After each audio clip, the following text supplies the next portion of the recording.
जय जगन्नाथ दर्शक बंधु किछि दिन पूर्व आपण मानकु एई गछरे छोट फूलर गोटे कढ़ी आसला देखैथिली गोटे नुह चारटा आसला सेथ्रु दुईटा नष्ट हो जाइछि एवं दुईटा एबे फुटी जाइछि। देखो केते सुंदर देखा जाउछि।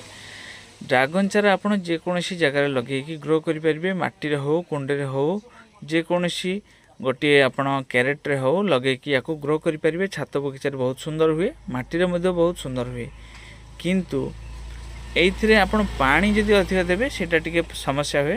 ड्रैगन गछरे पानी कम लगे, माटी सुखिला सुखिला रहिले जाइकी गछटा खूब सुंदर बड़ होई थाए। तेणु पानी अल्प मात्रा देवाई हम एवं जदि कौन गछ आप भावती बिना जत्न रे करेंगे ताहले आपन को ये ड्रैगन गछ लगे हम। तो यार जो फलटा आम जो मार्केट किणु ताठू बहु गुणा अधिक मीठा एवं बाहर मध्य लाल एवं भितर लाल। यार बहुत गुड़ा चारा मु तैयारी करछि। एबे तो सरी आसलाणी आ 30-40 टा खंडे चारा रही।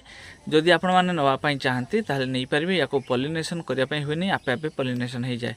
आउ किछि भेराइटी अछि जो गुडी को पॉलिनेशन करिया पई हुए, नहले किंतु सेटा पॉलिनेशन हेई पारेनी बा फल हुएनी। तेणु करिकी एई भेराइटी लगेले केवल आपनको वर्ष को 2-3 थर या मूल रे आपण पुराना खत बा कंपोस्ट देबे एवं पानी टिके कमेकी देबे। यार जो चारा दरकार हुए स्क्रीन रे नंबर दिया हिची आपण जोगाजोग करके नहीं परिबे।